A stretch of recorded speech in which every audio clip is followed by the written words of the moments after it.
Buenos días. Hoy día vamos a ver acerca del tema de genética. Entender genética es entender muchos conceptos, ¿sí? Y leyes que se van dando para poder entender la variación de los genes en este caso. Hablaremos acerca del ADN, de los genomas, de un genotipo, que son conceptos básicos que uno debe mantener para poder entender la temática. Iniciamos entonces con estos cromosomas, ¿sí? Un cariotipo. Entonces, lo que hay que entender es que cada uno de estos pares de cromosomas nos brindan las características físicas que tenemos y las características genéticas. Por lo tanto, nos brinda la parte genotípica y la parte fenotípica. ¿Sí? Son dos términos que vamos a explicar brevemente. El fenotipo viene a ser todo lo que yo pueda observar, ¿sí? La característica visible. Y el genotipo vendría a ser las características que tengo, pero que no son visibles, solamente están presentes dentro de los cromosomas y que se pueden heredar tanto de padres a hijos. Por ejemplo, no pienses que a estas gallinas, a estos pollos, los han pelado, sino que han sido alterados genéticamente, ¿sí? Y nacen sin plumas. Entonces, te pondrás a pensar, ¿por qué no tendrán plumas? Porque el tener plumas hace, uno, que el pollo se deshidrate. Al deshidratarse, consume más agua. Al consumir más agua, entonces la empresa pierde agua, ¿sí? Aparte, para cuando lo llevas al camal y lo limpian, pierden tiempo y no se genera tanta cantidad de carne. Entonces, hay países que como proyecto están logrando hacer que estas aves nazcan sin plumas. Entonces ya no se deshidratan tanto, generan mayor cantidad de músculo, o sea, de carne, y la empresa ya no pierde líquidos, o sea, no pierde en consumo de agua. Entonces, esto de aquí no son proyectos de empresas privadas en la alteración genética de algunas aves. Acá tenemos, por ejemplo, una res.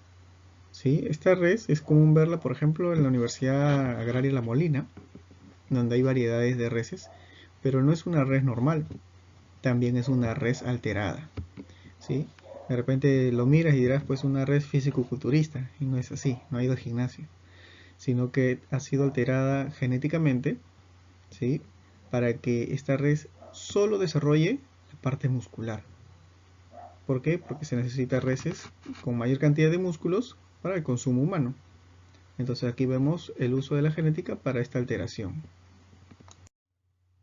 Acá tenemos otro ejemplo, ¿no? De otra res similar que ha sido alterada para que solamente aumente la parte del volumen corporal.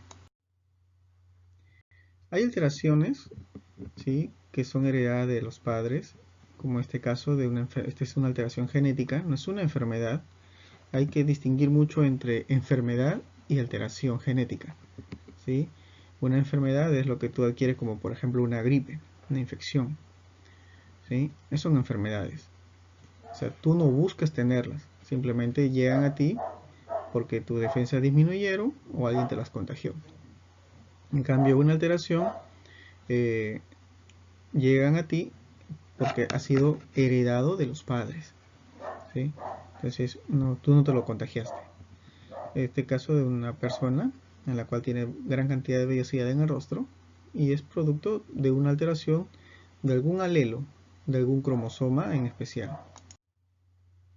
Igual acá, miren la cara de este can, si tú ves por la mitad, tiene dos rasgos diferentes.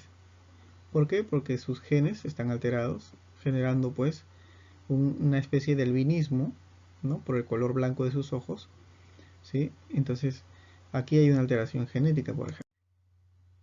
Lo mismo con este gato. Si tú observas bien, en la parte media, aquí, se puede ver las dos diferencias, ¿no? De su alteración genética. Aquí, ese es un caso no típico. Este es un tigre que tiene un tigre albino incluso, pero que tiene síndrome de Down. Se pensaba que el síndrome de Down solo era un síndrome que se podía dar a las personas, a los seres humanos, pero sin embargo se han encontrado animales que presentan este síndrome, que es una alteración genética. ¿Sí? Recuerda, no es una enfermedad, es una alteración genética. Entonces, también se puede dar estos casos.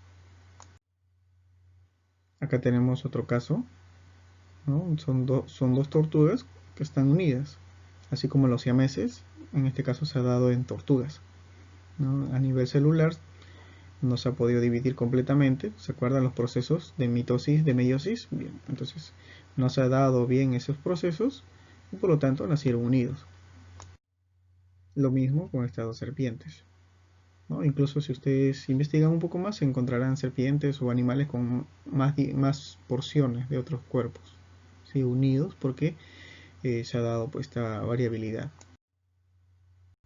Otro síndrome, que es el síndrome de Patau, acá te indica, ¿no? Es una trisomía en el cromosoma 13. Quiere decir que en el par número 13, en vez de encontrar dos pares, hay tres pares. Entonces eso genera una alteración. El síndrome de Down, o trisomía del par 21, ¿sí? Porque en el par 21 hay tres cromosomas, o sea, tiene un cromosoma de más, y genera esta alteración. Una polidactilia también es una alteración genética. Personas que pueden tener 7 dedos, 6 dedos, ¿no? En las manos, en los pies, y son heredables, ¿sí? Son heredables porque esta polidactilia es un rasgo dominante. Entonces todos los rasgos dominantes siempre son heredables. Acá tenemos, ¿no? Otro niño. Y acá tenemos, a esto se le llaman niños parásitos, ¿no? Porque tiene a su hermano no desarrollado, lógico, ha nacido con él, ¿sí? Pero como de repente está implicando órganos vitales, no se le ha podido extirpar. Entonces, en algún momento tendrán que hacerlo. Acá también la progeria, que es una alteración de las células de la persona, en la cual pues lo hace ver como si fuera un anciano, ¿no? O la vejez prematura. En algunos casos, las mutaciones o alteraciones genéticas, la alteración genética es una mutación en primer lugar, también se dan en algún tipo de erupciones en el cuerpo, ¿sí? Causa de repente de alguna enfermedad, algún virus, hace que generemos una reacción y eso genera pues un cambio, ¿no? Que no es común, como en este caso. Entonces, todo eso es gracias a esto, al cromosoma, ¿sí? Al cromosoma que ya hemos visto en clases anteriores. Ellos son los responsables de todos los cambios que nosotros tenemos. El color de ojos, color de cabello, textura de la piel, el tamaño y todos los cambios físicos que tú veas y los cambios que están en nuestros cromosomas que no son visibles, pero podemos heredarlos. Como por ejemplo el cáncer. Si tú en la familia tienes a alguien con cáncer, papá, mamá o abuelos, tú tienes una gran probabilidad de tenerlas. Igual, si una persona tiene el cabello crespo, por ejemplo, también tiene gran probabilidad de que sus hijos nazcan con cabello crespo, porque el cabello crespo es un cabello dominante. Entonces, hay rasgos de nuestro cuerpo que son dominantes. Y estos cambios se van a dar a nivel de los alelos, ¿sí? Los alelos son porciones de las estructuras de los cromosomas, ¿no? Y estas porciones de los alelos tienen locus, que son porciones mucho más pequeñas. Entonces, cuando hay variación en estos alelos y en los locus, comienza pues la variabilidad genética en las especies. Entonces tenemos a Gregorio Mendel, un fraile, quien hizo estos estudios de genética, ¿sí? Y estudió el genotipo y el comportamiento de los genes, ¿no? De las arvejas o guisantes, a partir de su fenotipo, o sea, a partir de lo que él observaba. Entonces él comenzó a cruzar a las arvejas que tenían su piel lisa, ¿sí? Comenzó a cruzarla con otras arvejas que tenían su piel rugosa. Incluso separó las plantas en las cuales las arvejas tenían mayor tamaño y otras que tenían menor tamaño. y comenzó a hacer la polinización de estas arvejas, ¿no? O sea, esperaba que llegue el momento que florezcan y comenzó a juntar sus flores para que se genere pues una nueva planta. Imagínate cuánto tiempo demoró en hacer esa investigación. Y todo lo que logró, ¿no?, está hoy día registrado y sirve de base a la genética actual. Entonces, ¿qué cosa es la genética? La genética es una rama de la biología, es uno de los campos de estudio de la biología que busca comprender la herencia, ¿no?, que se va a transmitir de generación en generación. Entonces, ¿qué es lo que se transmite? Se transmite un genoma y que va a estar contenido en el ADN. Eso es lo que va a buscar estudiar la genética. Y dentro de ella sus características, tanto fenotípicas y genotípicas. Entonces, para entender genética, debimos haber entendido qué cosa es el material genético, ¿no? Cuando hablábamos del ADN, cuando se hablaba de la adenina, la timina, ¿no?, la citosina, la guanina, que son constituyentes de todos los pares de bases, ¿no? En este caso, que forman al ADN. Ahora, este ADN está presente en todos nuestros cromosomas, ¿sí? Dice que solo el 5% total del genoma humano está compuesto por genes. Entonces, estos genes son los que nos brindan las características. Nos indican qué enfermedades vamos a tener, qué color de ojos, qué color de piel, qué tamaño, ¿sí? Entonces, todo lo que nosotros queramos saber acerca de nuestro cuerpo está dentro de los genes. ¿Y qué es un gen? Viene a ser un segmento del ADN, ¿sí?, que da la clave para generar una proteína en particular. Los genes son unidades de la herencia y controlan las características, en este caso, del individuo, ¿sí? Cuando yo hablo de características, hablo del pelo, la sangre, la piel, los ojos, ¿no?, todas las características físicas.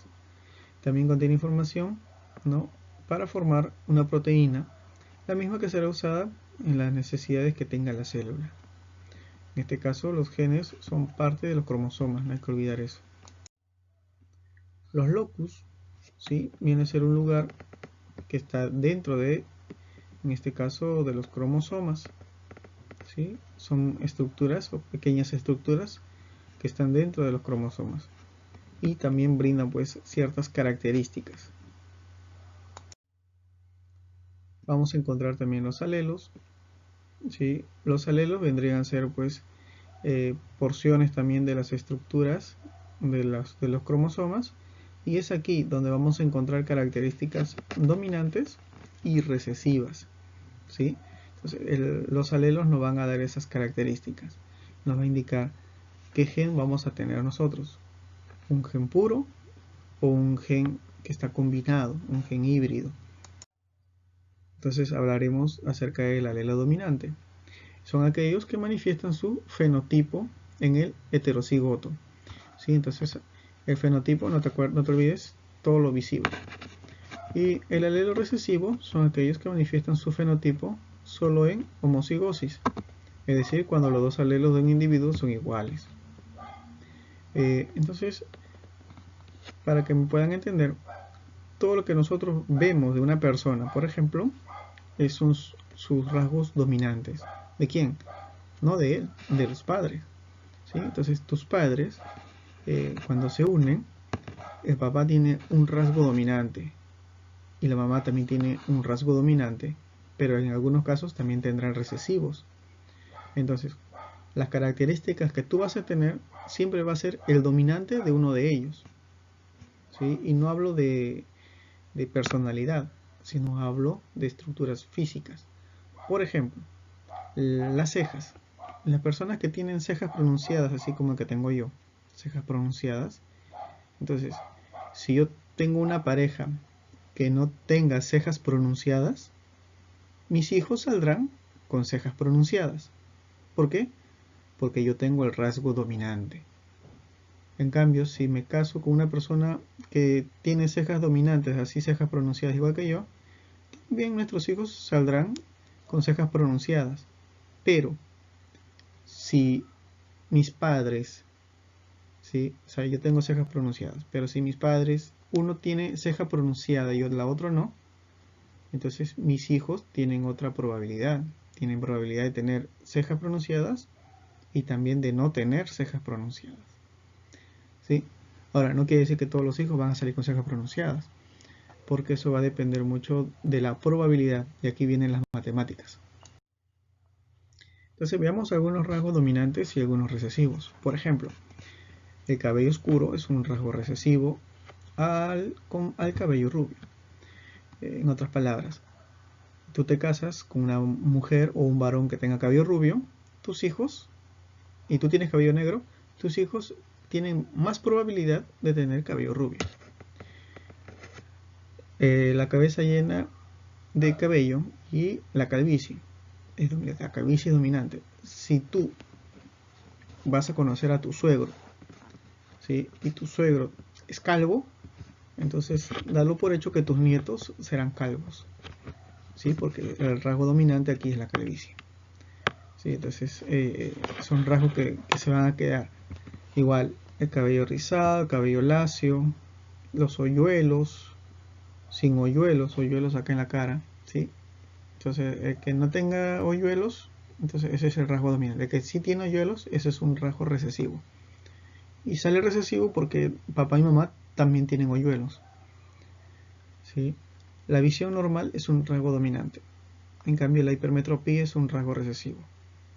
Entonces aquí vemos lo siguiente, ¿no? Si mis dos papás no usan lentes, es más probable que yo tampoco use.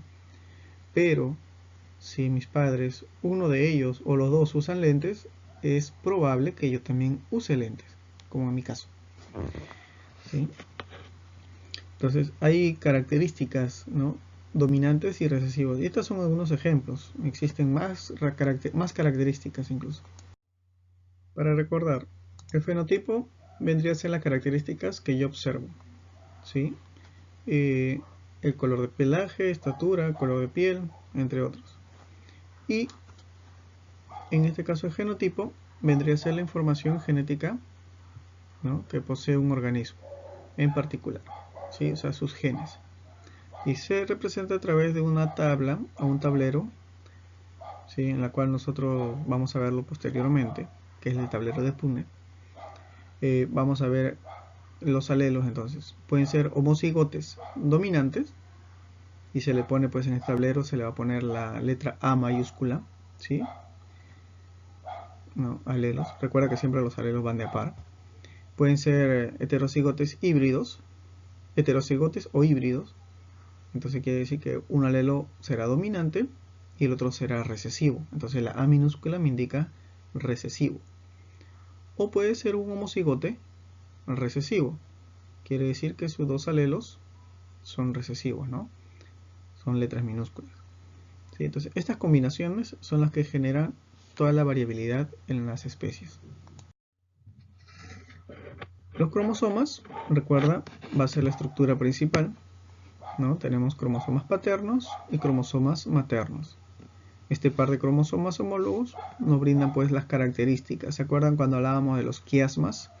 ¿Sí? Que era el cruce, pues, de información. Bien, entonces eso es lo que nos da a nosotros, los hijos, o la generación que sigue, las características de los padres. Entonces hay que entender que existe una primera generación filial que resulta, ¿sí?, del primer cruce de una serie determinada, o sea, resulta de los padres. Existe una segunda generación que vienen a ser los hijos, ¿no?, en este caso de F1, que vamos a ponerle F2. Existe una primera generación paterna y también existe una segunda generación paterna. Pero estas son simbologías que la vamos a ver correspondiente a los casos o ejemplos que vamos a plantear. Para ello vamos a tener que ver acerca de la ley de la uniformidad, que corresponde a la primera ley de Mendel, ¿sí? Y vamos a explicar este esquema, en la cual tenemos, por ejemplo, estos son los guisantes, ¿sí?, un guisante amarillo y un guisante verde. Entonces a este guisante amarillo vendría a ser el fenotipo, o sea, lo que yo puedo ver, el color amarillo, igual aquí el color verde. Su genotipo, a mí me están indicando que el amarillo es dominante, por eso tiene sus alelos A mayúscula, mientras que el verde es recesivo. ¿no? 2A minúscula. Entonces, sus gametos para el amarillo será 100%, en este caso dominante y de color amarillo. Y para el verde será recesivo a un 100% con color verde. ¿Sí? Entonces, cuando ambos se crucen, van a tener ¿qué cosa? Van a tener un híbrido. ¿Sí? Van a tener un híbrido. ¿Por qué digo híbrido? Porque van a tener a una generación que van a tener un dominante y un recesivo. Pero, ¿su fenotipo cuál sería? Porque el genotipo será híbrido, ¿no? O heterocigoto.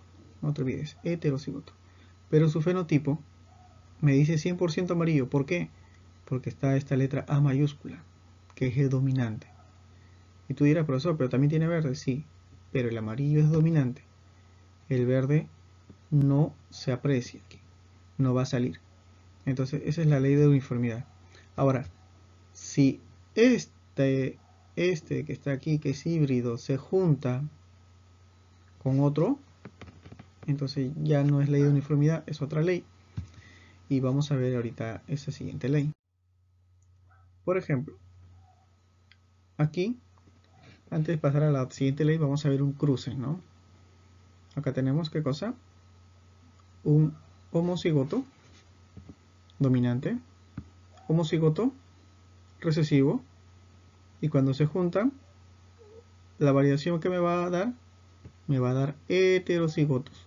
Heterocigotos, porque tiene los dos, heterocigotos, ¿no? ¿Pero qué color van a ser todos ellos? Dice que el dominante es amarillo. Todos van a ser amarillos. ¿Sí? Todos van a ser amarillos.